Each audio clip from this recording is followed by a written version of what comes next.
하나님의 말씀 우리 함께 보겠습니다. 하나님의 말씀 마태복음 5장 7절과 8절의 말씀입니다.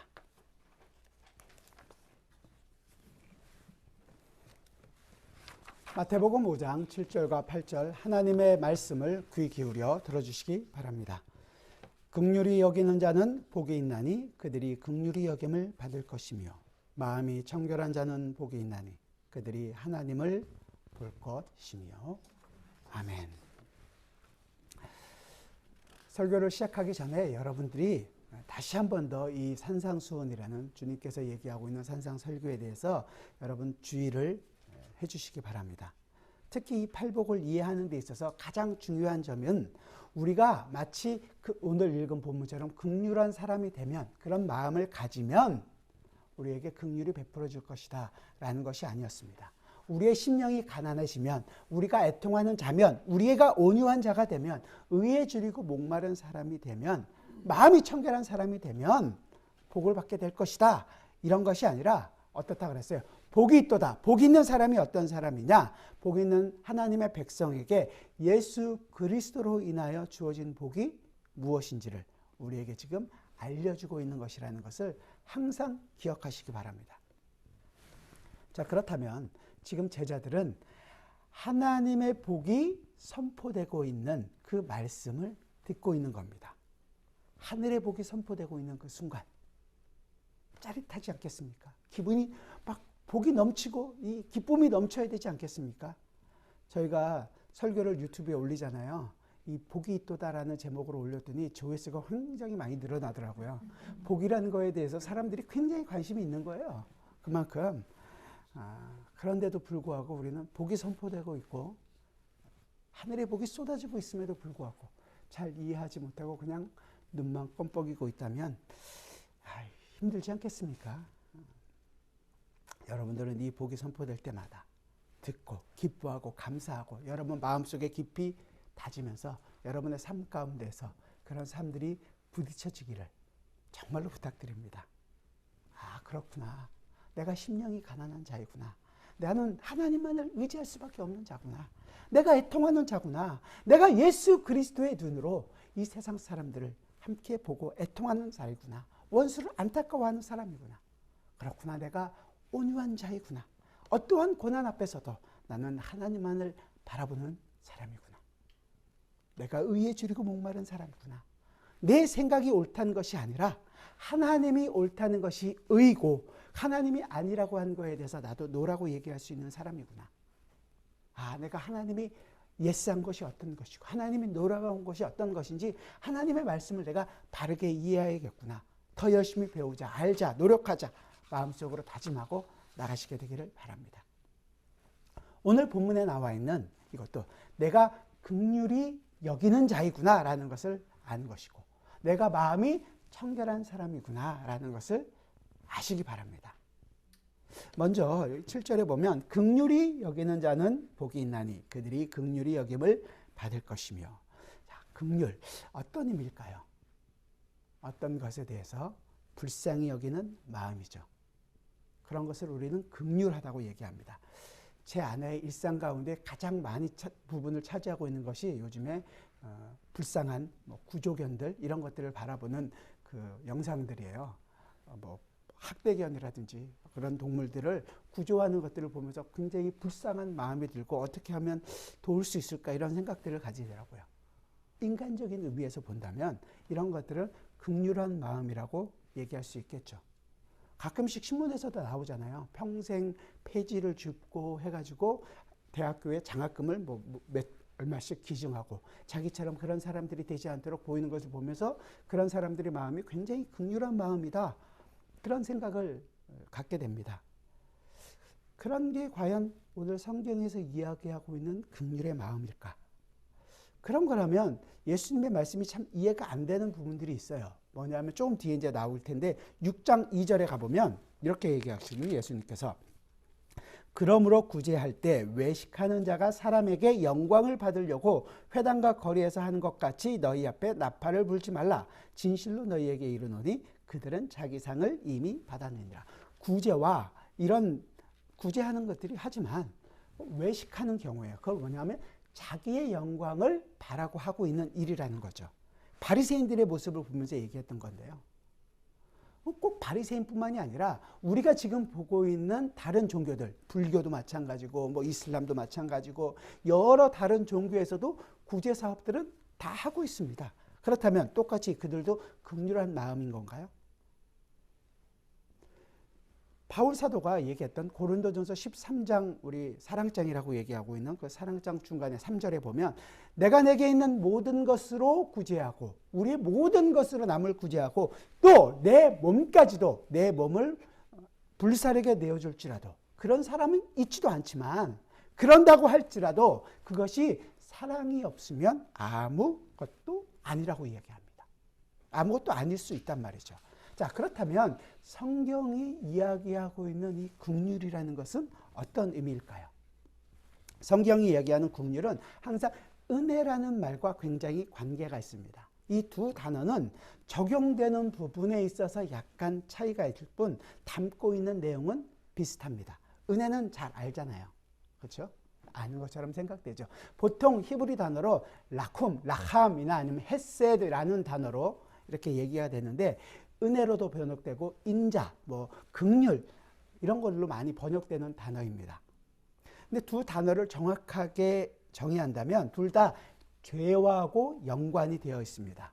은혜는 죄를 지은 사람과 관련이 있는 것이라면 긍휼은 죄로 인하여 비참한 처지에 있는 그런 사람과 관련되어 있는 단어입니다.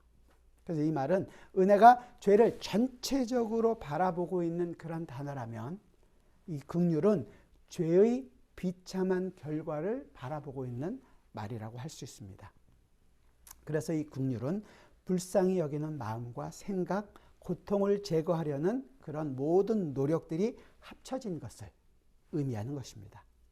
그러니까 긍휼은 치근한 마음과 그 치근함을 없애게 주기 위한 행동이 함께 포함되어 있다는 것입니다. 자, 그러면 우리가 이 성도가 긍휼을 입은 자입니다. 그렇죠? 우리가 죄인이고 우리 힘으로 그 영원한 죽음 가운데 있었다라는 것을 아는 사람이고 스스로는 그 구렁텅이에서 벗어날 수 없는 자라는 것을 알고 있는 사람들입니다. 그럼 여러분들은 긍휼한 자입니까? 네, 우리는 긍휼을 아는 자입니다. 긍휼을 입은 자이고 긍휼한 사람입니다. 구약 성경에서 이 긍휼을 제일 잘 표현해 준 성경은 아마 호세아서일 겁니다. 우리 함께 호세아서를 한번 보겠습니다. 호세아서를 한번 가보죠.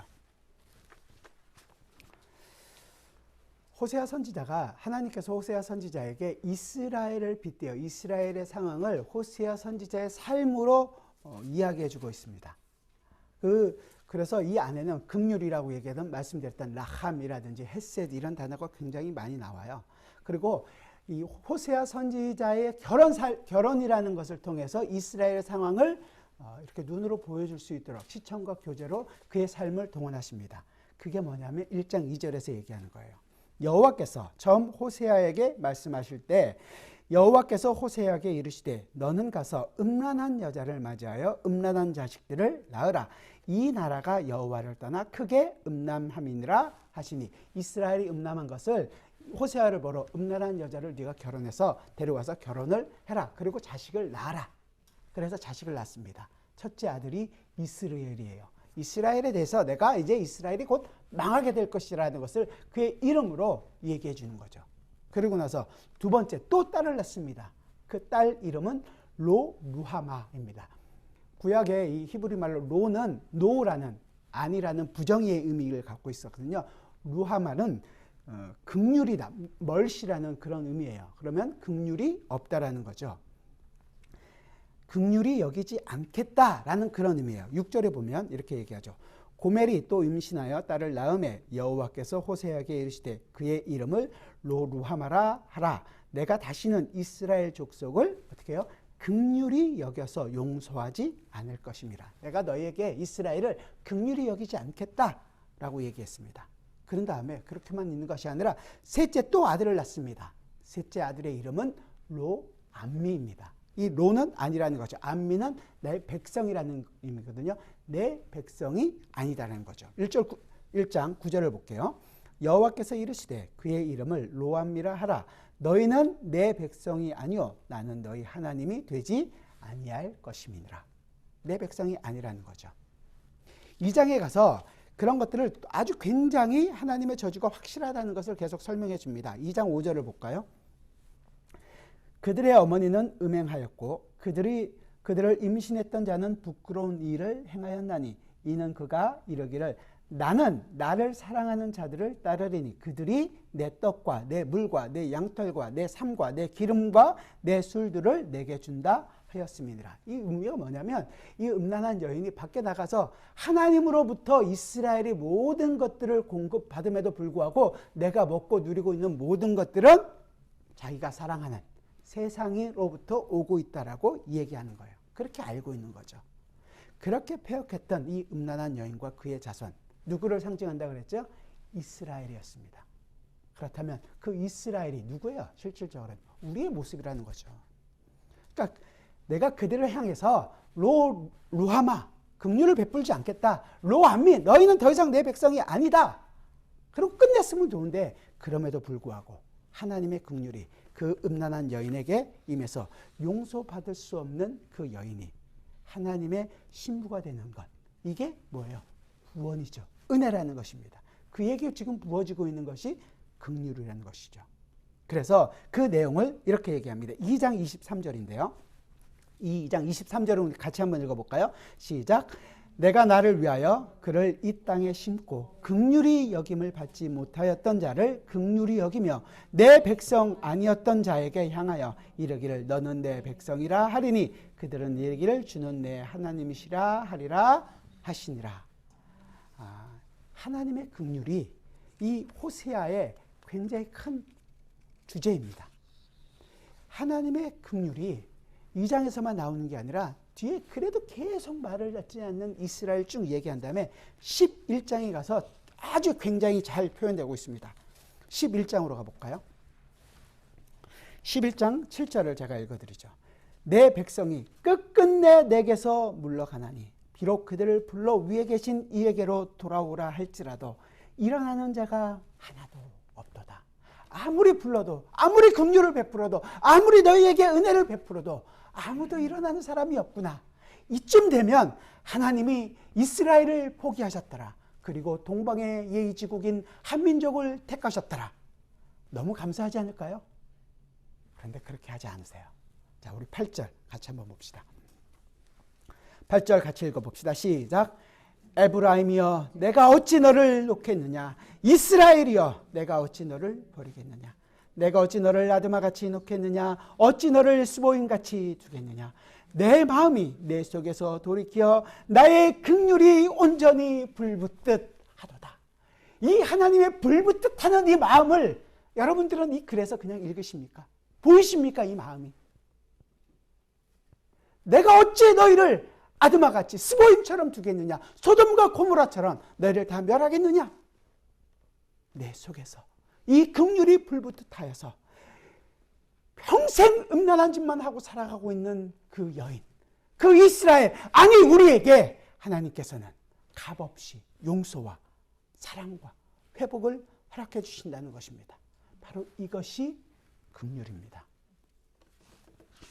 따라서 우리가 앞에서 살펴봤던 휴머니즘, 박애정신, 그런 의미로서의 긍휼이 성경이 이야기하고 있는 긍휼이 아닙니다. 우리에게서는 도저히 나올 수 없는 차원의 긍휼을 지금 하나님께서는 말씀하고 있는 것입니다. 하나님이 음란한 이 고멜을, 이 죄인을 사랑하시고 그를 아내로 받아들이고 영원히 보살피고 지키시고 입히시겠다고 하는 그 마음, 용납하는 그 내용을 우리는 긍휼이라고 얘기하는 거죠. 어떻게 그게 가능할까요? 하나님의 독생자 예수 그리스도를 보내주시고 우리의 죄의 값을 십자가에서 치러주셨습니다. 이 십자가의 사랑이 바로 하나님 아버지의 불붙듯 하는 긍휼의 마음입니다. 성도는 이 차원의 긍휼을 하나님으로부터 받은 사람들입니다. 이 음란한 고멜이 뭘 잘해서 호세아의 신부가 되었나요? 그런 거 아니잖아요. 그가 받아진 것처럼 우리가 뭘 잘해서 예수 그리스도께 우리를 용납해 주신 것이 아니었습니다. 아니, 우리는 고멜처럼 세상으로부터 우리가 먹고 마시고 우리가 살아갈 수 있다고 항상 생각합니다. 그럼에도 불구하고 아버지의 마음이 불붙어요. 우리에게 긍휼을 주셨습니다. 그저 이것만 해결하면, 이 문제가 해결되면 좋겠다라고 생각되고 있는 우리를 향하여 아버지의 사랑은 불붙듯 하여서 우리를 영원히 지키시고 보호하겠다고 아들을 십자가에 죽게 합니다. 우리의 죄의 값을 치러주십니다. 하나님의 진노로 인하여 영원히 죽어있던 우리를 위해서 호세아 선지자는 하나님의 긍휼을 우리에게 이야기해 줍니다. 왜냐하면 하나님은 진노 중에라도 그 긍휼을 베푸시는 분이시기 때문입니다. 다윗도 이 부분에 하나님의 마음을 알았기 때문에 그가 회개하는 기도를 하면서 이렇게 얘기합니다. 51편, 시편 51편 1절에서 하나님이여 주의 인자를 따라 내게 은혜를 베푸시며 주의 많은 긍휼을 따라 내 죄악을 지워주소서. 우리가 아까도 회개 기도했던 것처럼 회개 기도하면서 매일매일 읊조리고 또 읊조려야 하는 부분이 아닐까 생각합니다. 긍휼을 구하는 기도는 정말로 매일매일 해도 조금도 아깝지 않습니다. 누가복음 18장에 보면 예수님께서 여리고성을 나가시면서 어떤 곳은 나가시면서 어떤 곳은 들어가시면서 뭐 얘기했다고 얘기하지만 그 두 시각장애 맹인이 있었어요. 그 맹인이 예수님께서 지나가신다는 소리를 듣자 뭐라고 외쳤냐면 다윗의 자손이여 나를 불쌍히 여겨주소서. 그저 돈 한 푼 달라는 것이 아니라 불쌍히 여겨주옵소서. 우리의 기도입니다. 주여 우리를 불쌍히 여겨주옵소서. 저는 여러분들의 삶 가운데서 매일매일 이 기도가 넘쳐나기를 바랍니다. 왜냐하면 우리가 긍휼을 입은 자이며 그래서 우리의 삶에선 계속 그 긍휼이 필요하다는 것을 알기 때문입니다. 하나님께 긍휼을 구하는 기도를 매 순간 해야만 합니다.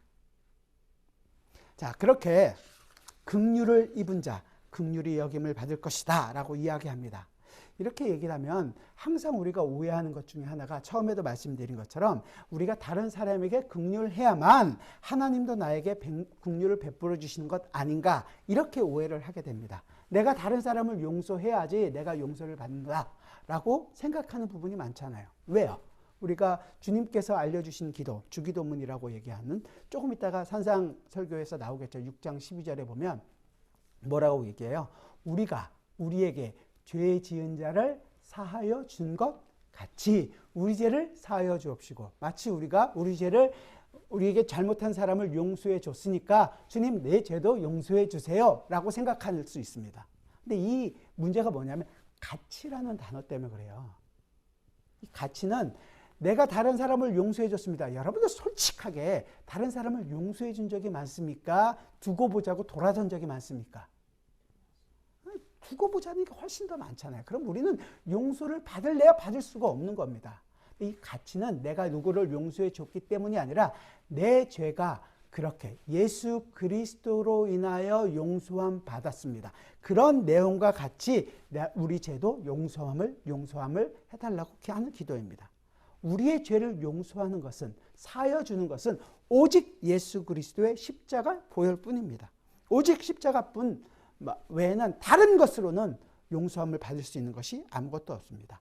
그 십자가로 우리가 용서함을 받은 것처럼 이렇게 용서하고 다른 사람에게도 우리의 용서를 베풀어 줄 수 있는 것입니다.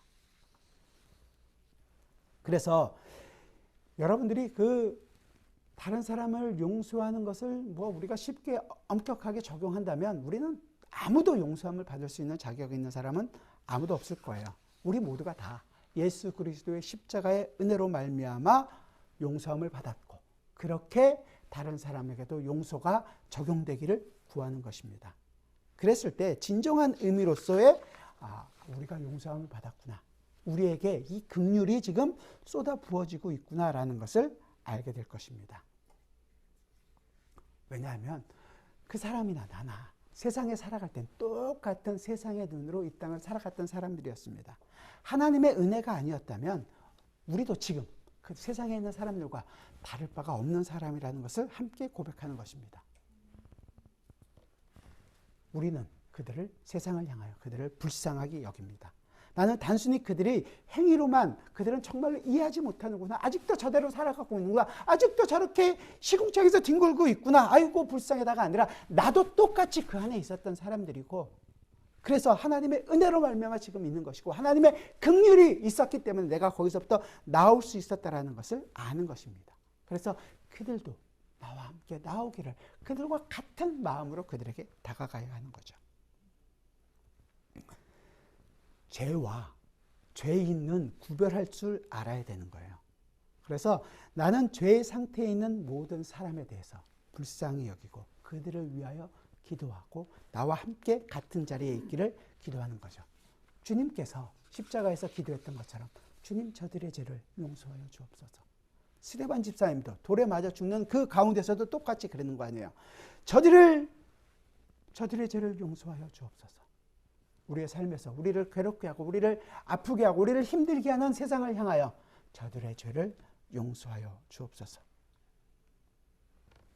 스데반 집사님도 그들을 불쌍히 여겼고 그들을 긍휼히 여겼습니다. 참된 성도라면 이 모든 상태가 사실은 이 마음이 있어야 합니다. 우리는 죄의 노예들이 된 이 무능한 모든 세상 사람들을 향하여 참 안타까운 마음을 가지고 그들에게 복음을 전해야 할 것입니다. 그들도 우리와 똑같이 은혜와 긍휼이 필요한 사람들입니다.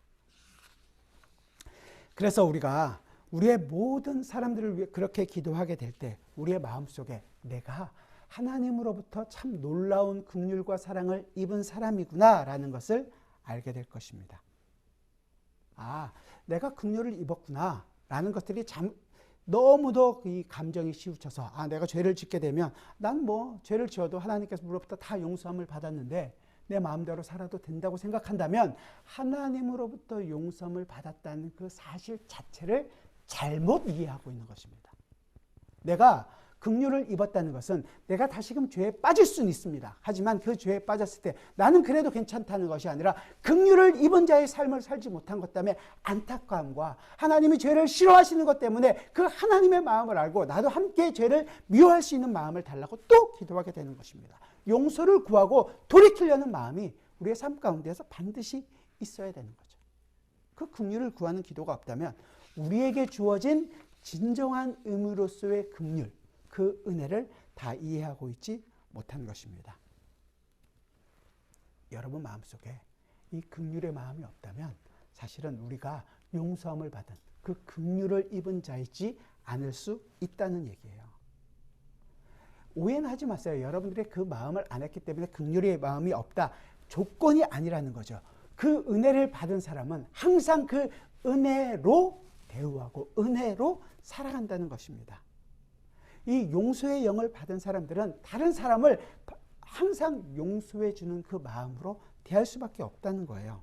그걸 긍휼히 여기는 사람은 복이 있나니 그들이 긍휼히 여김을 받을 것이다 라고 이야기하는 것입니다.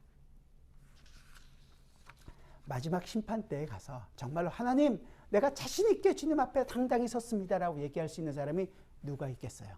마지막 심판 때에 가서도 우리는 주의 긍휼이 필요합니다 라고 다 고백할 수밖에 없을 것입니다. 그러나 기뻐하고 즐거워하십시오.